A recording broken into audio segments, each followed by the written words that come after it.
Hi guys, Hi. we're back. We took a break. We took a couple moments to refresh A couple moments. and reflect. Mm-hmm. And We watched some more. we needed to take a break because honestly, if we kept going down that road, we weren't going to be able to talk about the episode in its entirety. No. And it's still gonna be hard, but we're gonna do it. First couple minutes of the vlog, Taylor's kind of forming incoherent statements. I don't know if you guys understood anything she was saying. Probably not. But It's her okay. her voice is back. It once was lost. I am here. It's found. We're good. You were strangled. Mm-hmm. I'm good now. I've had some time. Anya was funny in this episode. Anya's, I just love Anya. her. She's so great. She admitted in this episode, she's like, yeah, I have gay friends. Actually, Holly J, you're the only one who isn't gay. I was like, so true, Anya. What happened? It's just so random. What's her face disappeared into the Bermuda Triangle? I don't even remember her name. Leah. Since Leah disappeared into the Degrassi Bermuda Triangle, Anya's been floating out in the who am I friends with, like, zone. Land. Yeah. I mean, she's kind of been with Shantae. Shantae, I have to give you so much credit for this season because you dealt with Holly J peeing to Jenna's water breaking right in the middle of the dance. And you always, this is why she's a go-getter. Even if she graduated Degrassi years after she was supposed to. It doesn't matter. Good for you. You're a good friend. I liked that the Holly J. Fiona plot had like a beginning, middle, and an end. Weirdness, fighting, resolution. I was so distracted by the A plot that I didn't even know that they made up. Yeah, Alex turned to me and goes, so we just ended the season, they're not friends? And I was like, I said that! No, they made up. She was like, oh, what? No, that happened? I was like, happen. yeah, we're gonna watch this again. It didn't happen. You didn't see. It didn't happen. It didn't happen. It didn't happen. Holly J had some cringeworthy moments in this season. This was another one of them. And because the whole thing at the dance where she's like, hey, you're the president of the LGBT. How about you come over here and, like, dance with Fiona? And Fiona was like, Holly J was just a whole mess of awkward. It was good. I don't know, but could Bianca's skirt be any shorter? Yeah, she looked her part. She just looked her part. Yeah, she was playing her part. The whole baby shower scene was so funny. Fantastic. Kenna brought us some humor. Did not think I was going to warm up to this Kenna plot as much as I did. I didn't think I was going to like it. I wasn't a huge fan, and this whole season, it turned me around. Yeah, it ended up being good for us. Mm-hmm. I like how Drew does not bat an eye to the fact that his girlfriend is going to be handcuffed to his friend who's having a child. He's like, hey, that's my girlfriend. And he was like, yeah, not the time for this. He was like, okay, like, that was it. Does the child have a gender? Do we know what the gender is? I guess they just didn't want to share that with us. Hi, Samuel. How you doing? Oh my god, you're so embarrassing. I know. You're really embarrassing. Did it bother anyone else that it went from hospital scene to baby to back to the dance? Did that bother anyone? You've been staying here this whole time. Haven't you? I'm so happy that Allie and Eli in this whole season have not talked to each other. Yeah, even though Allie's having this big influence on their relationship. If I were Eli, I'd hobble my crutchy body over there and say, shut up, Allie. Who are you? Have I spoken to you? No. Shut up, Allie. Guys, seeing someone like that in the hospital, so messed up. Oh my god. I can't go back there. Like, it's hurting me, and the fact that he was snickering, and he was so glad that he saved their writing, because that was so important to him, the bonds that they shared over writing that story. I'm sorry, guys. I can't go there right now. I'm glad Alex can't. I can't. I have to talk about this because it's hurting me so much. And the manipulation. I just can't. I just don't. I can't open one eye right now because my body looks massive and my head looks small. It's because I have a big head. That's what it is. My teacher calls it singer head. So we're back again. Yeah, we've had a whole day to reflect now. I woke up this morning and it was a brand new day. I had new feelings, new realizations, new thoughts, and I felt that we had more to talk about. I think that we hit the surface of what we wanted to yesterday.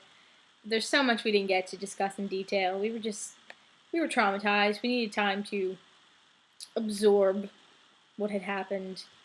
Now we're good. So some pretty in-depth Eclair analysis going on right now. Oh yeah. We've watched the episode quite a few times now, and I noticed, like, I keep watching it over and over, and it doesn't get any better. Like, any time, like, it's still hurting just as much every time I watch it, but it hurts so good. That's why we keep doing it. Okay, so there's some stuff we want to talk about. I'll start off with the light stuff now. Okay. We were discussing, and when we heard the Eli Goldsworthy, please come to the office, I thought at first that it was Corey Lee. I assumed, I was like, female voice, don't know who this is, maybe it's Corey Lee. And then Alex said to me, whose voice is that? And I was like, I don't know, Corey Lee. Yes, maybe. She's like, I think it's Jessica Tyler. And then I listened again, and I went, oh, could it be? What do you guys think? Did you listen? Did you have, I mean, we're getting particular. I'm pretty sure that was Jess Tyler. I don't know. We're weird people. We went back and we looked at this stuff. You guys don't have to, but if you happen to notice it. If any of you know for sure, tell us. Yeah, please. Alright, I guess we should get into the real stuff. I think we should just start from the beginning. The opening scene it's very puzzling to me, and it shouldn't be, but it is. There's some lines that are and I know I'm overanalyzing it, but it's still just like, I don't know, it's not making so much sense to me. So he says, didn't you fall for the mysterious, unpredictable guy? And I was like, I don't think dudes talk like that. Like, I don't think a dude, especially Eli, would be like, you fell for this guy. Like, I don't think he would say that. No. And then she was like, no, I fell for the guy who had enough confidence to tell me I had pretty eyes but loved me more for my brain. And she liked the mysterious. She totally did, because you guys remember, like, the scene with Miss Dawes where, like, she was talking about Romeo and Juliet, but she was actually talking about her and Eli, and she's like, he's witty, cute, funny, a little mysterious, and she was, like, getting all smitten. Like, she loves that he's, She's just not feeling the Eli in general right now. Yeah. So I feel like she's just like, oh no, I liked this guy. I'm like, you liked all of it. I didn't understand was that she brought up that he liked her for her brain, and he said, and that's changed. Because it hasn't changed. Yeah, because he was like, has that changed? She was like, I don't know. I don't know. It's been a very PG relationship, so I don't think it's changed. So, I don't know. That bothered me. It was less about the specifics of what kind of relationship it was. It was more about has it changed your feelings, in general. These are one of the things I'm just like, what? That's the whole debacle. She feels like they're growing apart. Anyway, the next part of that scene, when she sees the gun in the back of the hearse, and all of a sudden she must think he's going to do something reckless, and she goes and she hugs him. And I honest to God felt like someone just punched me in the stomach. I was punched in the stomach and the wind was knocked out of me, because his face was hopeful, and he didn't, she was manipulating him at that point. It was wrong. I mean, but this is the thing. I understand that she thought he was crazy, he was a little cray-cray, and that something might happen with it. And I guess if I was in a situation with a normal-looking boy, not somebody who was an angel, and he had a gun and I felt threatened, I guess I would have had to do that. I don't know. It was just... But I'm wondering how much of it was because she was actually scared for him, how much of it was because she was just trying to divert a distraction to not make him do something reckless. Well, I think it was partial. It would need to make a distraction right now, so he thinks things are okay with us while I go talk to Bullfrog. And I said, that's so Emma of her. Yeah. Oh my gosh. First we thought, oh my god, she told Simpson, and I was like, that's such an Emma move. It's such an Emma move. But she didn't, and I was glad. So, I'm not gonna hate on Claire for it. I was at first, because just after the initial part of the episode, I was just like, I hate Claire. And I was like, no, it's not right. I'm not gonna hate on her. I'm just saying, if it was me, I just would have been like, hey, why is there a gun in the back of your car? Let's talk about it. Let's just talk about it. Let's talk this out. Because he would have told her. That's the thing. Oh my god, it's just like when they did Romeo and Juliet. The whole lack of communication thing. The entire thing is lack of communication. Mm-hmm. It's all a big misunderstanding. Very true. That's what it is. The misunderstanding combined with Eli's undiagnosed psychosis. That's what it is. We almost felt like because the Eclair problems like started happening so abruptly, we felt like the writers were just sort of making problems that didn't exist. Yeah, they were like, oh my god, this couple's really great. What do we do, guys? Come on. Okay, how about this? He just was so desperate to please her and to be with her that it was like, you want Morty gone? Morty's gone. Morty's gone now. Like, which is crazy, but it works. He's now in, like, casts and... in a boot. He's all beaten up and, you know, he could have died, but all of that was just not even a thought to him because he felt that he was doing something because he loves Claire. And she walks into the hospital room and he's just totally like he's just sitting there drinking a cup of coffee, reading the newspaper. Basically. Like nothing happened. Look what I got from the wreckage, Claire. Yeah, he's like story. He's like, I crashed Morty. Like very conversational. You know. It just like I ordered a pizza. It happened. I mean, it was fantastic though. That was such a it was a great way to deliver it though because it made it just that much. It was just so scary. It made like, it eerie. Oh my god, Eli, and he's like, got her story. Look at this. And you're like, and then he's laughing, and you're like, you are so sick. Exactly. You are so sick. Oh gosh. Jeez. So much good. The little scenes that he had where he's not doing anything. Just watching him walk around, just go through life like that. It was so good. Like, first when he starts Morty... First of all, the music in this episode was phenomenal. It was just, like, set to a T. And so when he has the scene where he's, like, walking to his car and starting Morty, it was just... wow. And so good. When he had the scene where he's waiting for her at the bench, I felt like he was doing an interpretive dance. Like when he bangs on the telephone pole thing. It was also well choreographed and chilling, and it was just... It was like meticulous. Mm-hmm. Oh, so good. I felt like Mia Michaels like choreographed this scene. It was just wonderful. And yeah. He's perfected the art of making things that are scary still beautiful. It's so good. I just can't. It's just so eerie and cool and just awesome. Like, awesome. So then when we have the phone call scene, it's just interesting to me how he switches attitudes so quickly. Like, earlier in school, he was so sweet to her, and he's like, it would mean the world to me if you came, and blah, blah, blah.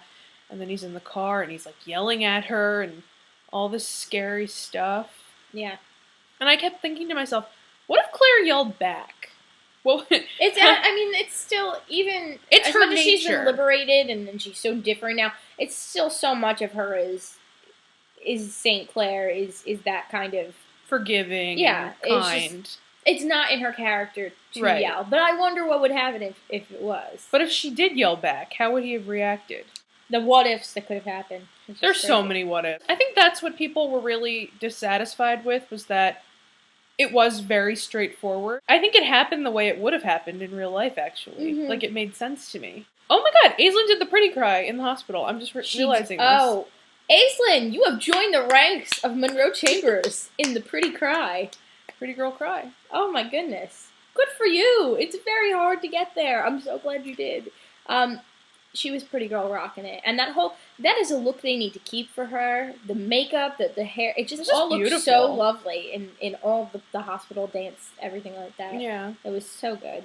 I was so okay with it. We're really starting to think that Cece and Bullfrog are part of the problem.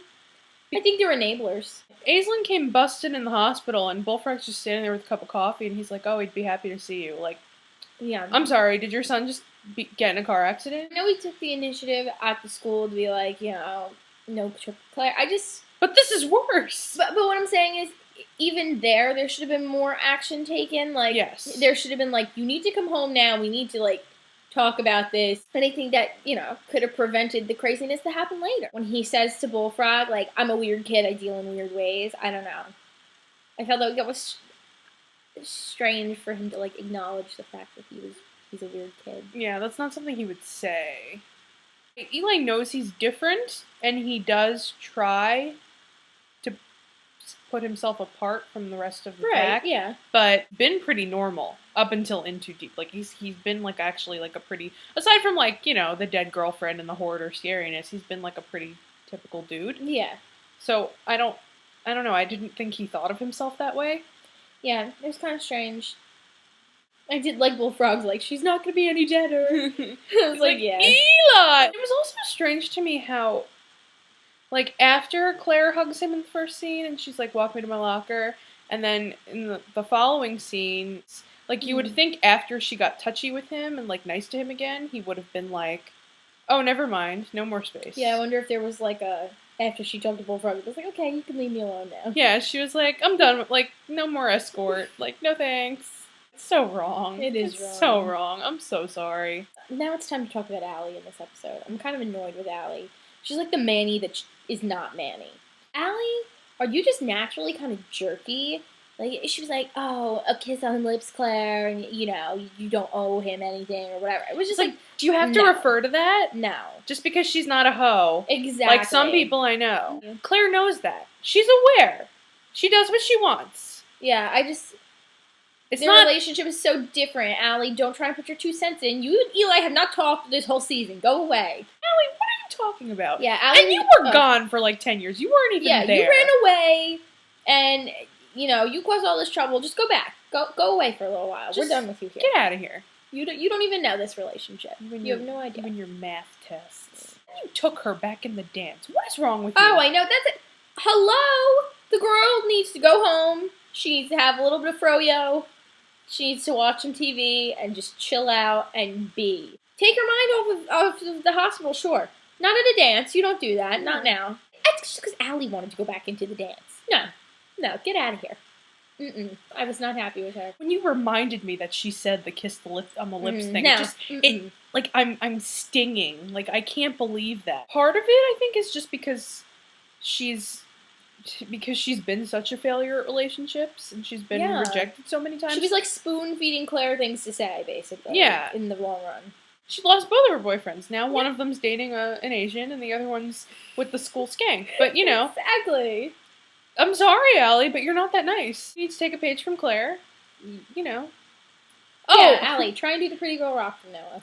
Another thing that I thought was funny was in Drop the World Part 1, Claire makes a big emphasis on how she couldn't talk Allie out of matching everything, and from her dress to her headband, she's like, Allie has never met a shade of pink she hasn't liked. None of her outfit was pink at the dance. No, it was very dark. It was like navy, and like her tutu had a little bit of pink in it, but she had her whole spiel about like spring and rebirth and renewal. By the way, I felt her whole spring spiel on the phone was weak. I felt that it was weak, and it was not a low blow, but it was just like a sad excuse. Like, now you're just making stuff up. She didn't know what to say. She was very confused. When he said, I love you on the phone, my insides just turned into acid and melted. I died. Like, and then Taylor and Alex just, we died, and we came back to life, and then I killed myself. There's just so many painful moments in this episode, and the more I watch it, the more it hurts me, and I love it. We love to hurt. And another big thing I feel is that people are really, really upset about Eclair breaking up. It's so not a breakup, guys. To me, this episode was very much a to be continued. Yeah, we don't know where it's really ending with him right now, and I think it's too soon to jump the gun and say they're broken up. I don't think it's life or death here, people. I think you gotta chill out and wait. No, and Bullfrog said it perfectly. He said to Eli, he's like, it might seem like life or death right now, but time heals everything? Yeah, he said time and space heals everything, and that's exactly what they need. Good job, Bullfrog, you know. You never know completely. Stuff is always going awry. Trust the people over there. Yes. They're such good people. They're great people. They know what we want and what works, and they're going to do what they can to make the fans happy. They've got tricks up their sleeve. Absolutely. And like we said, how hard did it seem for them to break them up? It seemed really hard. They literally were like, how do we do this? Because they're just so perfect for each other. And the two of them, as actors, work so well together. The breakup had to happen, and I think if and when they do get back together, that's going to be like the cherry on top. If they were hunky-dory and like were together and loving each other. They wouldn't be featured as much, guys, because there's nothing for them to... And they've still got plenty of time left on Degrassi, so... Yeah. There's so much time. There's plenty of stuff that's going to happen. So all I can do is encourage you guys to just, absorb it, get the pain out, and just remember that we've still got a lot to go, and don't worry about it. Just trust them. Trust the writers, trust Steven. They know what they're doing. They're good people. Mm-hmm. Some other things non-Eclair related to this episode. Well, because it's so much. I know. You have to separate it. It's Degrassi, and then there's the Eclair part of Degrassi. Can I just say for a second? The season 10 DVD cover is. I'm in love. It is what we talk about. It's Eclair, giant Degrassi, Eclair picture, and then the rest of Degrassi. Everyone else. Thank you. Yeah, I'm sorry. And I love the DVD cover. I mean, it doesn't really matter because it's it's fine. I would have loved to see Adam on there, but I'm not complaining. I'm sure he's on the back. Yeah, he's gotta be chilling out there. Yeah, he'll be next time. Yeah. People missing in action from this episode that shouldn't have been. It was very weird that Dave is Sadie-less, and there was also no Spencer. But there was no Connor either. No. So I guess there's two sets of friends. There's the friends with girlfriends. And Adam was only there for one scene. And his whole drama happened more in Chasing Pavements and Right. But I just like seeing Jordy around. Yeah. She's so good. In All Falls Down, Adam had he was in the background of the dance, and he was sort of messenger between Eli and Claire. If I can tell you guys, one of the things I'm most scared of for season 11 is seeing the friendship of Eli, Claire, and Adam crumble, because I love the three of them as friends so much. Oh, it's gonna be weird now. It's gonna have to flip-flop, and I just That pains me almost more than Eli and Claire. And especially Eli and Adam's friendship. I love it so much. I love them separate. I love them separate. I love them together, and And they're just always there for each other. And now what is it? Is it gonna be awkward? I don't know. Yeah, that concerns me. That's all, though. Sam Roll was funny. Baby? I'm sorry, Jenna. I'm so glad you can make it! Are you kidding? To the tea. To the brunch that we have set up here. So glad you can make it to the birth of your child. Pretty sure that's a good thing. I don't know. What a way to deliver that line. She looked very well put together for having a baby. Usually people are in labor for several hours, if not days. She was that puppy cannonball. That baby, it came out. It was in the ambulance. By the time they were rolling her in the hospital, she was already feeding it. She was ready. That thing was he was diapers. walking. He was ready to go to college. I'm telling you. So Degrassi, it's you either slow things down or speed things up. Exactly. You have no time. Yeah. In the blink of an eye. There's no time. That kid will be in Degrassi in 2 years. So seriously, they need to open a daycare. I know. There were so many parents. They just needed it. That would have been convenient when Mia was around, but I didn't like Mia, so I was no, you don't get daycare, Mia. I was so mad. Yeah, I was whatever. I got the bottle open.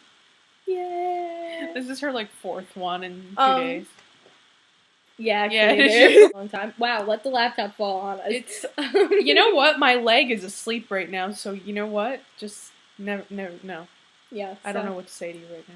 You know what? This is Degrassi Coffee Talk, so maybe we should be drinking coffee and not Snapple and cider. Next time we'll brew coffee. I feel like we need a tripod and a camera and an actual couch and guests and maybe a spot, at a studio. So, on TV. Anybody got a studio and a TV station? Steven? Hi.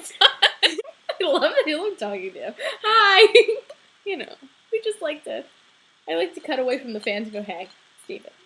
It could be an asset. It could be helpful. It would be great. Can we just do it? Can we please? Yeah, that happens. Let me hold on. Hey, Steven, it's me. We're just gonna rent out. It's me. You know who it is already. We're gonna rent out that space that we were talking about before. That one. And we'll be on Teen Nick. And Much Music too. Oh, he wants us on Much now. Okay, we're good. All right, love you too. Bye. We know we're not Canadian, but if you want to talk to Teen Nick about working us into the promos, We could do great work for Gigantic's the show. gone. We could just rub it in their faces so bad. Yeah. That Gigantic is gone and Degrassi's going strong. There could be a new show about two fresh-faced gals who are fangirls of something. I'm just talking 30-minute segments. That's all I'm talking. I'm not even talking a show. Well, I'm just saying, put me in there. I love the one where he's like, security, Aislin's tripping again. That's my favorite thing. I like when they do the one. It's not going in the video. I'm sorry. I've already edited it out in my mind. Anyway, see what I deal with? Do you see what I put up with? I can't work under these conditions. H2O's coming to Teen Nick. Why are we talking about this? Because I want to. This is about Degrassi. This is not about H2O. This is not about BTR. No, but I want to talk about Teen Nick stuff for a second with their programming. Can I do that?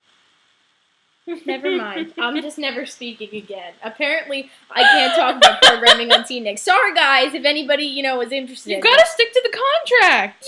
You're talking about Snapple We've 5 got a minutes contract. ago. That was a plug. You've got to stick to the contract. We've got a contract. We've got bullet points. We've got to cover them. We don't have time to talk about What else H2O. do we have to cover? We went over Eclair for 40 minutes. Taylor, we're supposed to stick to the contract. We're supposed to stick to the contract. That's what they hire us for. This is why they pay us the big bucks. Do you understand? I'm getting lots of money. I'm officially insane. Did you watch About a Girl when it was on the on Teen Nick? No. Was I the only one that watched that? Yes. Stop talking about other shows. Why? Because this is the Degrassi experience. Yeah, okay, we haven't ever talked about anything else in the All we can ever talk about is Gigantic being canceled. That's the only show we can talk about because it was so bad. At the end of the day, I love Degrassi's sort of... It doesn't have to overdo it to get a point across. There doesn't have to be glitz and glam. It's realistic, it's talent, and it's yes. And that's all you need. They could, successful. Do the show in a dumpster, and I'd be like, okay. I'd still watch it. I want Teen Nick to start showing junior high. Can they do that? Steven Stone, can they do that? Yeah, why don't they? I'm just curious. Is there a reason, a contractually thing? I don't know. Degrassi's so successful in Teen Nick, why not bring junior high and high? Yeah, I feel like it would be for every episode of Degrassi it would be a good segue into it. Mm-hmm. Oh!